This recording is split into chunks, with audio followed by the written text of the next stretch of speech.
Good morning children, class 6 online class में आपका स्वागत है। बच्चों, आए आज के इस वीडियो में हम लोग अपनी पाठ्य पुस्तक नवीन हिंदी व्यावहारिक व्याकरण तथा रचना हिंदी ग्रामर के अंतर्गत हमारा जो चौथा चैप्टर चल रहा है वह क्या है, समास। समास में हम लोग इसके पहले वाले वीडियो में देख चुके हैं समास किसे कहते हैं, समास के कितने भेद हैं, समस्त पद किसे कहते हैं, समास विग्रह किसे कहते हैं, पूर्व पद किसे कहते हैं, उत्तर पद किसे कहते हैं। अव्ययी भाव समास की परिभाषा तथा उदाहरण में हम लोग जान चुके हैं। अब आए इस वीडियो में हम लोग तत्पुरुष समास के भेद, द्विगु और द्वंद्व दो विषय पर चर्चा करते हैं 3 बिंदुओं पर। तो बच्चों, सबसे पहले यह देखने की जिन समस्त पद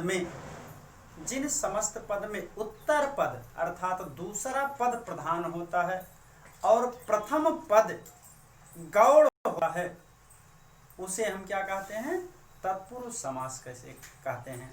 जैसे हमने लिखा राजमहल, तो राजमहल का जब समास विग्रह करेंगे आप लोग तो क्या हो जाएगा, राजा का महल। तो इसमें राजा की प्रधानता नहीं है, प्रधानता किसकी है, राजा के महल की प्रधानता है। परिभाषा फिर से एक बार सुने। जिन समस्त पदों में या जिन समस्त पद में उत्तर पद प्रधान हो और समस्त पद बनाते समय बीच में कार के परस्पर चिन्ह हैं वह लुप्त हो और विग्रह करते कारक के चिन्ह आ जाएं, उसे हम क्या कहते हैं, समास कहते हैं। जिन समस्त पदों में पूर्व पद गौड़ हो और उत्तर पद प्रधान हो उसे हम अव्ययी तत्पुरुष समास कहते हैं। अब तत्पुरुष समास के 5 भेद हैं। एक तो कर्म तत्पुरुष, दूसरा करण तत्पुरुष, संप्रदान तत्पुरुष, अपादान तत्पुरुष, संबंध तत्पुरुष। मतलब कर्म, करण, संप्रदान, अपादान, संबंध, अधिकरण, 6 भेद। अब जैसे आपको हमने कह दिया माखन चोर, माखन चोर, जब इसका विग्रह करेंगे तो क्या हो जाएगा, माखन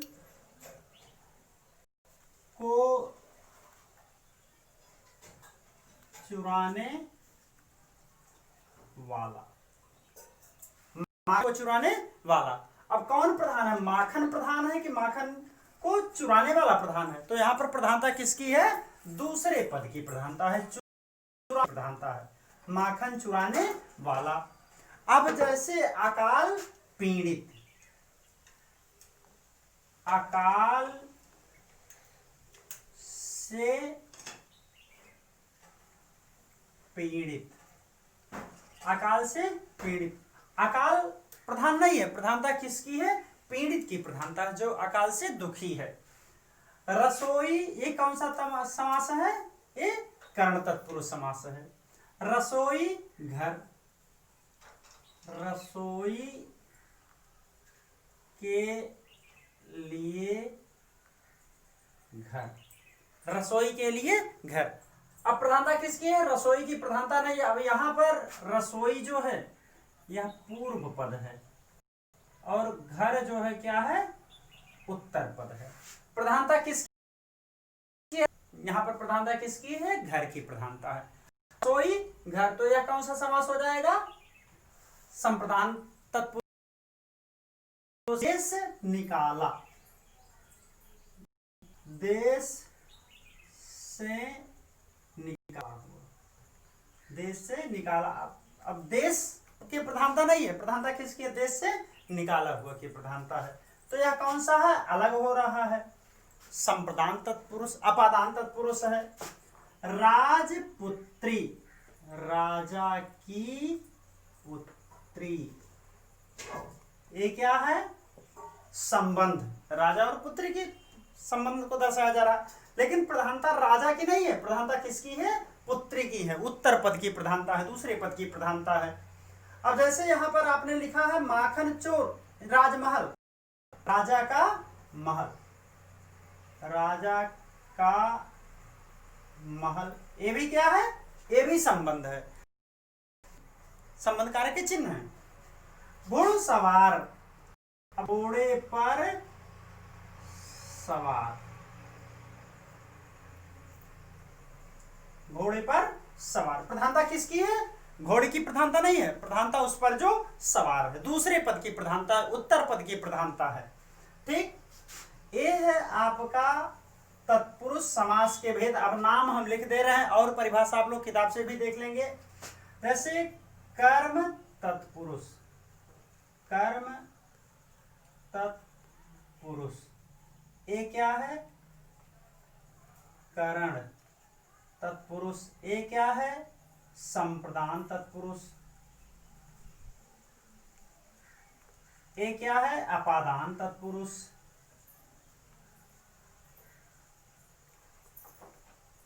ये क्या है, संबंध तत्पुरुष, ये क्या है, अधिकरण, अधिकरण तत्पुरुष। ठीक, तत्पुरुष समास समझ में आया।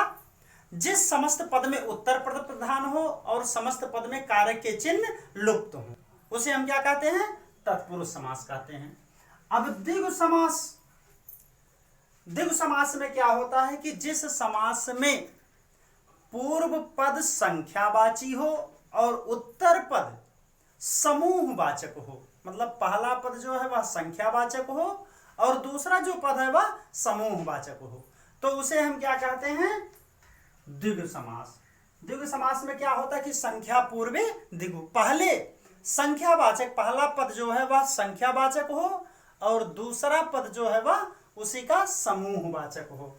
जैसे चौराहा हमने लिखा है, चार राहों का समूह। ठीक, चौराहा, अब चौराहा में चार है, पहला पद क्या है, चार राह, दूसरा पद क्या है, समूह, चौराहा चार राहों का समूह। पंचरत्न, पांच रत्नों का समूह। ठीक, पंचरत्न, पांच रत्नों का समूह। त्रिभुज, तीन भुजाओं का समूह। त्रिभुज, तीन भुजाओं का समूह। उसके बाद में शताब्दी, 100 वर्षों का समूह। ठीक, शताब्दी 100 वर्षों का समूह, तीन भुजाओं का समूह। कहने का मतलब है कि जिस समस्त पद में पहला पद संख्यावाचक हो और दूसरा पद समूह हो। अब संख्या पद जो है बच्चों बहुब्रीहि समास में भी आ सकते हैं, लेकिन दोनों में अंतर हम बाद में बताएंगे आपको जब बहुब्रीहि समास की परिभाषा में चलेंगे। यहां पर इतना ही जानिए, द्विगु समास में जिस समास में दूसरा पद जो है, पहला पद संख्यावाचक हो और दूसरा पद समूहवाचक हो, वहां पर क्या हो जाएगा, द्विगु समास। अब द्वंद्व समास, द्वंद्व समास किसे कहते हैं, जिस समस्त पद में दोनों पद प्रधान हो। कौन कौन, प्रथम पद भी प्रधान हो और द्वितीय पद भी प्रधान हो, मतलब पूर्व पद भी प्रधान हो और उत्तर पद भी प्रधान हो। जिस समास में दोनों पद प्रधान होते हैं, पूर्व पद और उत्तर पद, बीच में योजक के चिन्ह लगे हों या कभी कभी योजक का चिन्ह नहीं भी लगता है, तो उसे हम क्या कहते हैं, द्वंद्व समास कहते हैं। बीच में और के चिन्ह जो है क्या होते हैं, छिपे रहते हैं। द्वंद्व की फिर से देख लें, जिस समस्त पद में दोनों पद प्रधान हो, पूर्व पद भी और उत्तर पद भी प्रधान हो, तथा बीच में योजक चिन्ह लगे हों, या समास विग्रह करते समय और लगाया जाए, तो उसे हम क्या कहते हैं, द्वंद्व समास। जैसे माता और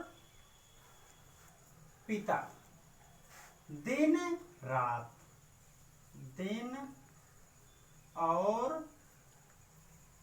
रात, राम कृष्ण, राम और कृष्ण, राधा कृष्ण, राधा और कृष्ण। माता और पिता, अब यहां पर क्या है, माता भी प्रधान है और पिता भी प्रधान है। दिन रात, दिन और रात, दिन भी प्रधान है, रात भी प्रधान है। राम और कृष्ण, राम भी प्रधान है, कृष्ण, मतलब जिस समस्त पद में दोनों पद प्रधान हो और बीच में योजक चिन्ह लगे हों, या योजक चिन्ह नहीं लगता है तो समास विग्रह करने पर और का चिन्ह और लिखा जाता है, या और के चिन्ह, जिस समस्त पद में और के चिन्ह छिपे होते हैं उसे हम क्या कहते हैं, द्वंद्व समास। अब सारांश में जान ले, तत्पुरुष समास में क्या होता है कि दूसरा उत्तर पद प्रधान होता है, दूसरा पद प्रधान होता है और बीच में कारक के चिन्ह जो है छिपे होते हैं। द्विगु समास में क्या होता है कि पहला पद संख्यावाचक होता है और दूसरा पद समूहवाचक होता है। द्वंद्व समास में क्या होता है कि पहला पद भी प्रधान होता है और दूसरा पद भी प्रधान होता है। अब इन उदाहरणों के माध्यम से आप लोग समझेंगे, उसके बाद किताबें पढ़ेंगे, उससे भी आपको समझने में आसानी होगी। तो आज का होमवर्क यही है कि आप लोग इन दोनों को समास को पढ़ेंगे और समझेंगे। आपका दिन शुभ हो। नमस्कार, धन्यवाद।